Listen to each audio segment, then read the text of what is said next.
Adventures by Morse.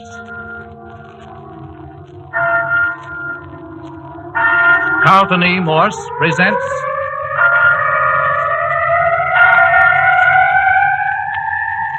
The City of the Dead, featuring Captain Friday. If you like big adventure, come with me. If you like stealth and intrigue, come with me. If you like blood and thunder, come with me. But first, our sponsor. The City of the Dead. Midnight in October. A night when almost anything is liable to happen, and much already has. Old Joshua Friday, mayor of the City of the Dead, otherwise known as the caretaker of the old cemetery no longer in use, had just been mysteriously shot. The shooting took place when Mayor Friday pulled a bell rope in the little church ruins at the lower end of the City of the Dead. Old Dr. Tuner and the mayor had been led to the abandoned ruins in their search for the phantom toll of a church bell. They found no bell, just a bell rope. And when the mayor pulled it, he was shot. And now, back in the mayor's cottage at the other end of the City of the Dead. Earlier in the evening, Dr. Tuner and the mayor had locked up young Jimmy Parker and the girl, Phyllis Carroll, who had stopped there for aid when their parked car had been stolen from them by gunmen. But that was 9 o'clock. It's midnight now, and Doc Tuner had carried the unconscious body of his friend from the old church back to the caretaker's cottage. Is he dead? Of course not. You think I'd lug a dead body to a cemetery at midnight? How badly is he hurt? Oh, I reckon it's just a scalp wound. Who shot him? I wish I knew, Miss Carroll. Reckon I'll do a bit of telephoning. But you told us you didn't have a phone. Did I now? You most certainly did. Yeah, guess that's just one of those things. But look here. Now, Parker, keep your shirt on. Just sit still and listen while I take care of things. Oh, so that's where you keep the phone. Yep. Long distance, please. Uh-huh. Long distance? Listen, Central, will you get me Skyline 2020? Who is it you're calling? You'll know in good time. But, hello? Hello, Captain Friday's office? Yeah, well, is Captain Friday in? Good. Hello, Captain? Say, this is Dr. Tuner. Yeah, Doc Tuner. No, nothing much. Say, I'm down with your father in the City of the Dead. Yeah. Now, listen, Captain, something's happened to the mayor. No, it's not his heart. He's been shot. No, he ain't gonna die, just a clip on the head. Yeah, I'd tell you if it was serious. But look here, boy. There's something wrong down here. Something wrong, I say. Yeah. Could you come down for a week? Yeah, keep your mouth shut and come down. Good, that's the ticket. And be sure you don't talk. Yeah. Goodbye. Has Mayor Friday got a son? Yeah, Captain Friday, private investigator. Owns his own agency up in the city. And he's coming down here? He is, and he'll want to talk to you, too. When is he coming down? A couple hours. But why can't we call the city? Not until you talk to the captain. Dr. Tuner, what on earth is that on your back? My back? Yes, there's a footprint on your coat. You don't say. Yeah, I'll take my coat off. What kind of a thing made that? The same thing that scratched my face. Jiminy crickets, what a footprint. Did someone knock you down and walk on you? Looks like it. Who ever heard of a barefooted man running around at midnight in a cemetery? Well, did he scratch you with his hands? No, with his claws. A man with claws? Well, look at this footprint. That's a human foot, all right, and if those aren't claws at the end of his toes. Ooh. Well, did you see him? I did not. I felt him plenty, though. Yeah, did he shoot the mayor? Well, I reckon the story will keep until the captain gets here. Hello, that's the mayor. Well, is he coming too? No, I reckon not. Good sign, though. Oh, I want to get away from this place. Doctor, how long are you going to keep us here? Well, that depends, Miss Carroll. That depends. Would you rather spend your time here or up at the city in jail? Jail? What kind of talk's that? What have we done to be sent to jail? That remains to be seen. We'll just sit right here and wait.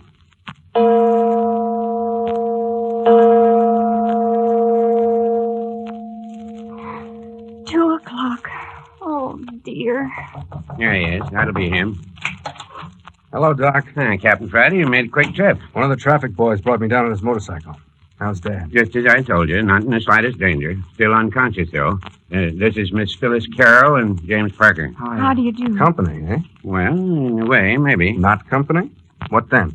Look here. Supposing you sit down and hear the whole story. There's a deuce of a lot of nonsense going on out here. Fire away, but first you're sure the old man's okay? Yes, the wound is hardly a scratch. Just grazed him, huh? Okay. Go ahead with your story. Well, in the first place, there have been indications of marauders in the city of the dead for the last 3 nights. Yeah? Footsteps on the gravel. Footprints the next morning. Once the mayor was certain he saw one down among the graves. Mm-hmm. And then tonight, well, we heard a scream that had raised the dead, and then someone ran by the house sobbing as though scared out of his wits. Man? Sounded so. The mayor slipped outside, and pretty soon he shouted to me to open the door, and he brought these 2 youngsters in. Well. And they swear they didn't make the noise. Did either of them look as though they'd been frightened? No, they're just nervous. They said they'd just been held up by 2 gunmen and their car taken away from them. Better and better.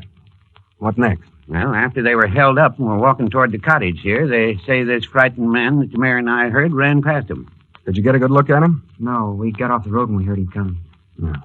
Too bad. And then they claimed to have come directly to the house here. They wanted to telephone the police in the city. And Dr. Tooner said there wasn't a phone in the house. What was that for, Doc? Let's pass over that for the moment. Uh-huh. Go on. Well, Mayor and I took it into our hands to detain these 2 young people. Locked them up? Well, yes, in a way. High-handed business. Well, how do we know but what they're grave robbers? Ever rob a grave, Miss Carroll? No, sir. You, Parker? Do I look like a grave robber? There you are, Doc. Looks like you and Dad pulled a boner. Mm. Now then, what happened? Oh, yes, I almost forgot about the phantom church bell. Don't tell me you got a ghost mixed up in this. Well, these youngsters came in with the story of hearing a bell ringing down at the other end of the city of the dead. Down in the old church? Yes, but the mayor said there wasn't any bell there. This is beginning to have possibilities. Well, after we locked up these 2, we went out to look around, and I'll be a son of a gun if we didn't hear a bell. Well, Captain, your dad's sort of impetuous at times. Thinks after his son. I bet your money he dragged you down to the old church. He did, first up in the balcony, and then back to the old study behind the altar. Isn't that where that old fellow, what's his name, hanged himself? Yes, it is. Well, as we were creeping up on the room, the most ghastly moan you ever laid ear to came out of the study. Ah, the ghost. I was ready to come home by then, but the mayor insisted that we'd had something cornered and we'd ought to capture it. So we laid down on our stomachs and wiggled up to the study door. It was darker than the inside of a pirate's heart. And we were lying directly in front of the door, and the mayor shoved it open. And out popped the ghost. I wish it had been a ghost. Look how it ripped my face with its claws.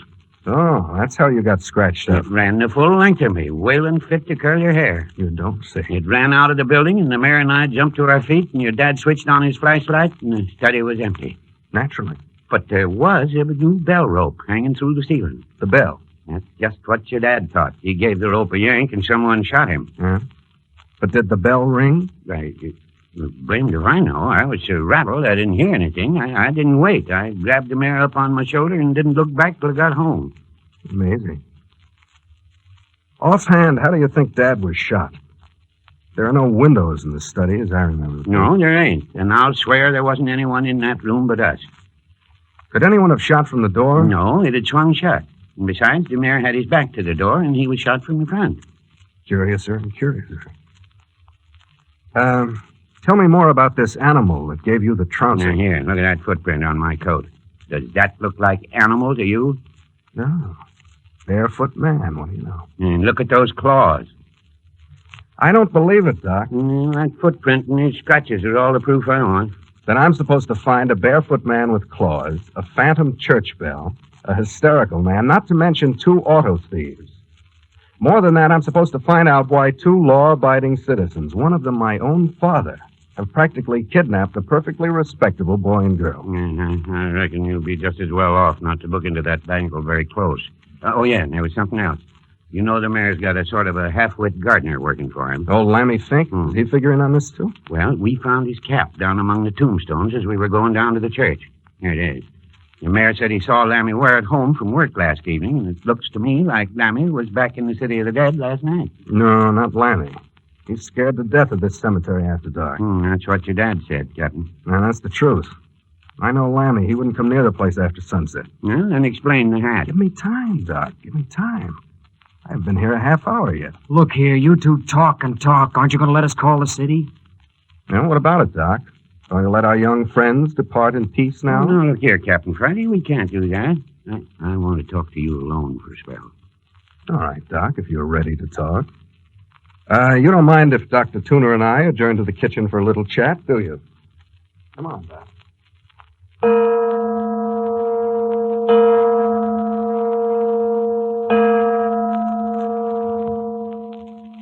Well, it's like this, kids. Dr. Tuner has thrown new light on this business.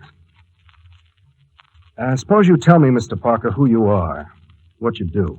I'm a student at the University of California, junior year. I see. Living with your parents? No, I have a room in a small hotel. What hotel? In Britain.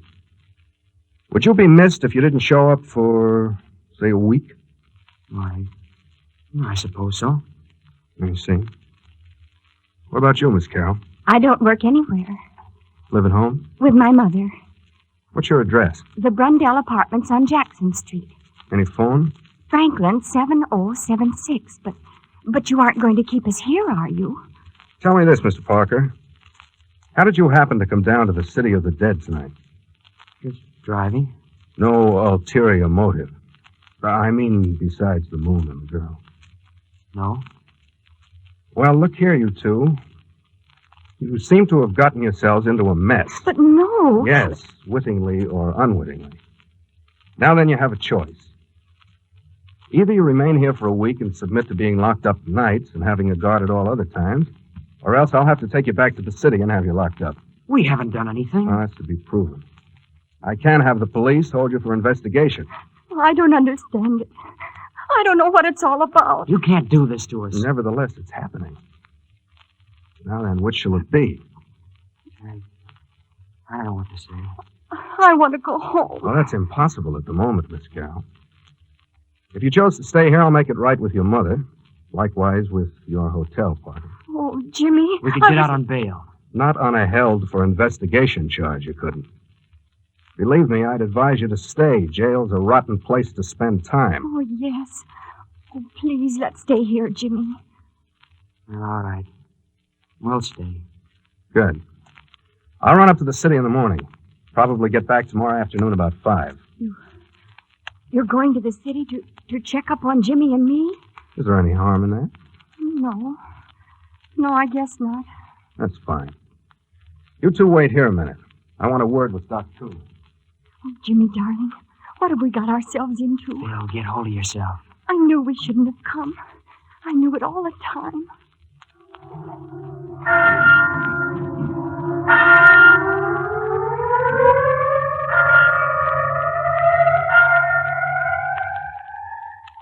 Then the youngsters, Phyllis and Jimmy Parker, aren't so innocent of the night activities as they're pretending. What will Captain Friday have to report when he returns from the city? But first, our sponsor.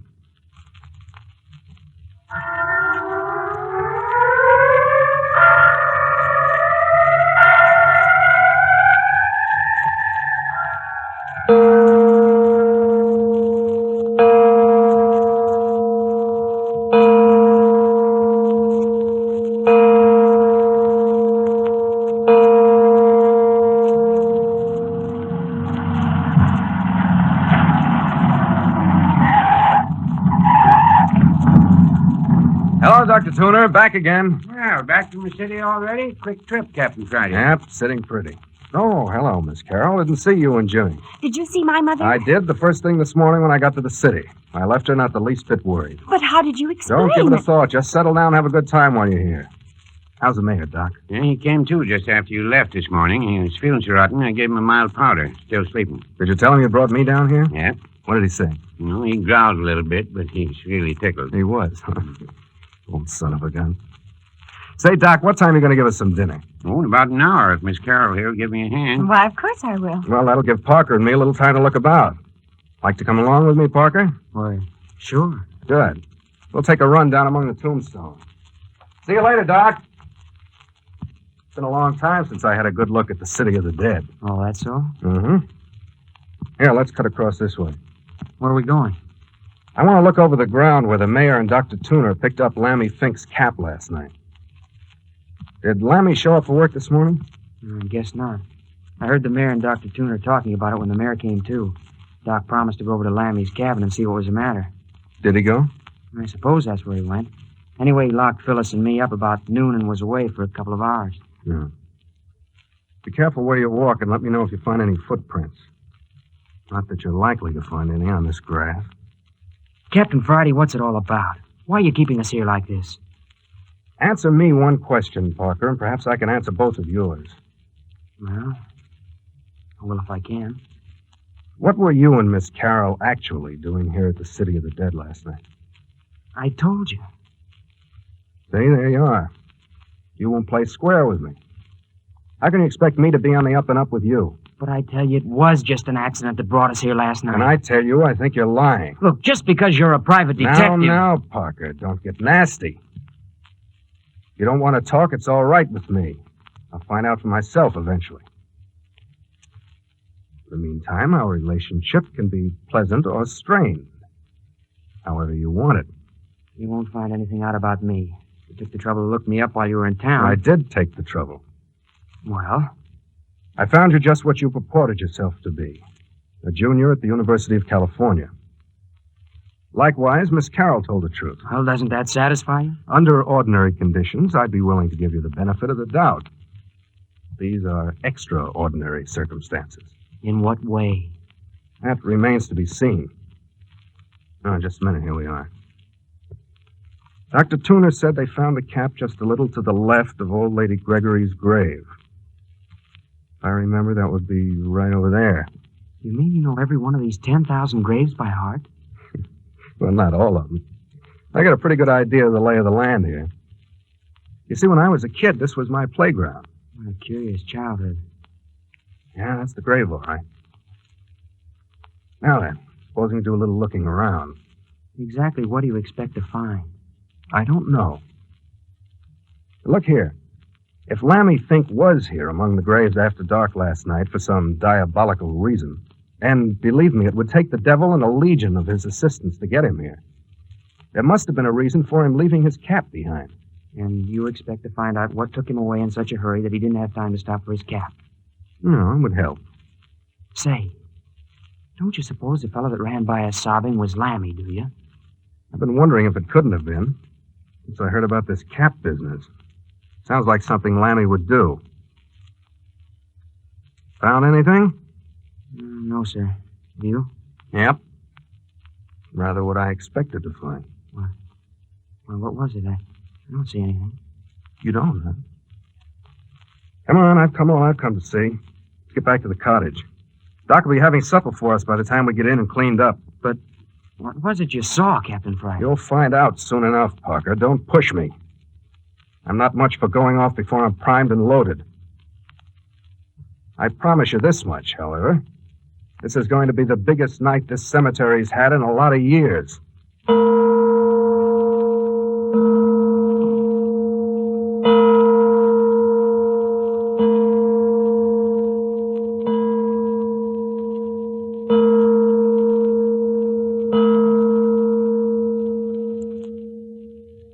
Now that you've had your supper, Mayor, don't you think you better turn in? You look sort of peaked. Yeah, not on your life. I ain't going to spend much time in bed from now on until I catch the fella that shot me. Well, that's what I'm down here for, Dad. I'll catch my own gunman, young fella. Yeah, you probably will at that. Now, but look, now that we're all gathered around in one big family, what do you say to a little intimate chat? About what particularly, Captain? Well, for instance, what about Lammy Fink? Nothing. What does that mean? I said there was nothing about him. He wasn't home. You mean he's moved out? No, he just wasn't around. Clothes, food, and the likes were all there. Oh. Well, that's something. Maybe Lammy was down in the City of the Dead last night after all. Don't believe it. You been down to the old church yet, son? No, not yet, Mayor. Trip to the city took most of the day. Did have a look around the place where you folks picked up Lammy's cap, though. Find anything? I did. You did? What did you find, boy? Before I tell you, I want to ask Miss Carroll a question. You mind, Miss Carroll? Why, of course not. Good. What would you expect to find if you opened a grave? Why do you say that? Why do you look at me like that? Say, what are you trying to do? Suppose you keep out of this, Parker. An asinine question if I ever heard one. Yes. Perhaps you'd like to answer the question yourself. Sure. Offhand, I'd say a corpse. Not a half-bad guess. Somebody evidently wasn't quite so certain. Look here, Captain. What are you getting at? That's what I say. Somebody evidently wasn't quite certain just what one does keep in a grave. What do you mean? Somebody opened one down in the City of the Dead last night. Opened a grave? What? Robbing a grave in my city? By thunder, Dad, take it easy. You know anything about it, Miss Carroll? Why, no. No, of course not. Anything to say, Parker? Do I look like a grave robber? Besides, how do you know a grave was opened? So where the turf had been carefully cut about the edges and then replaced. It was old Ernie Morton's grave, Doc. Ernie Morton's grave, eh? Think of that, Mayor. Think of anyone wanting to disturb poor old Ernie Morton's bones. I'll have somebody's hide for this. Thought we'd go down this evening and see whether the ghouls carried Ernie away with them.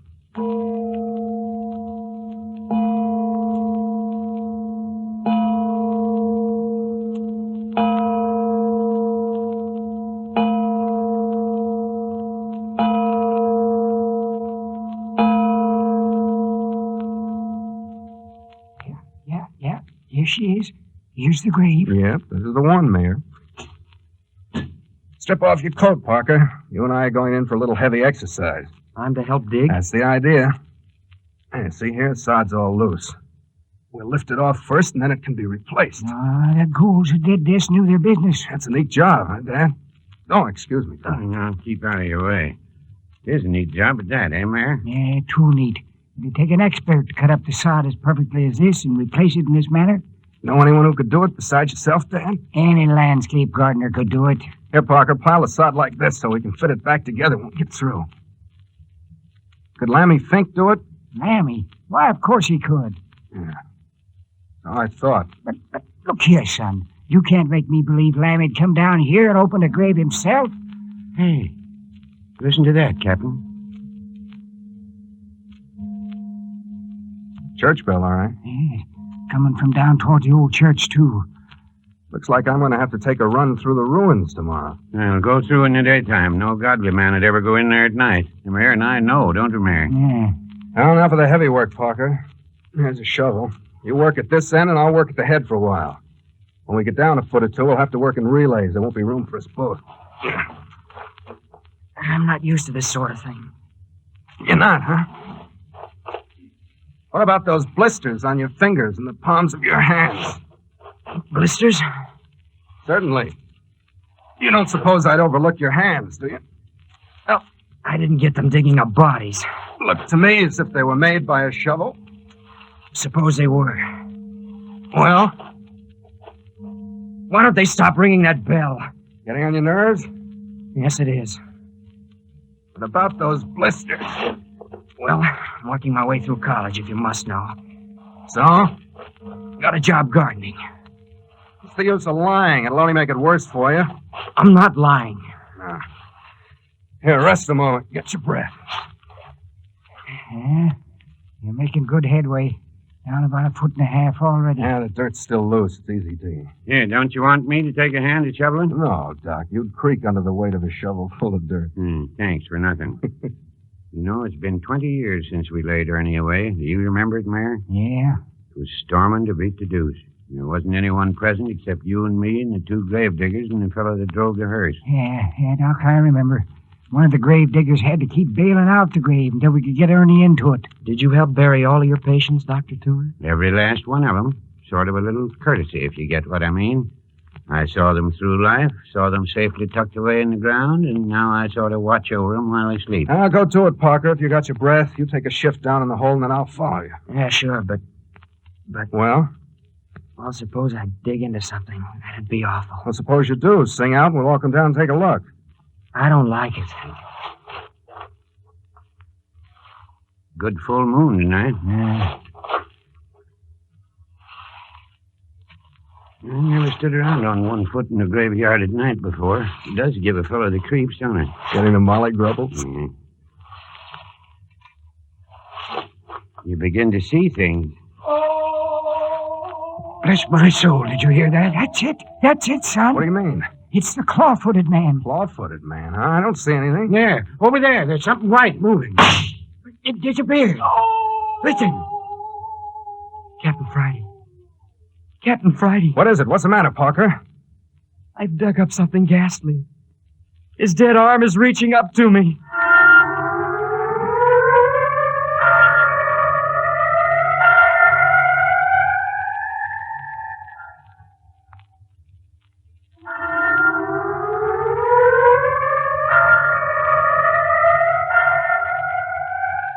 You have just heard the second episode of The City of the Dead, written and produced by Carlton E. Morse. What was it that Jimmy Parker uncovered in the grave? What was the phantom at which Captain Friday shot? What will the old church ruins reveal by daylight? Come with us next week when you will hear the third episode entitled The Body That Walked Off.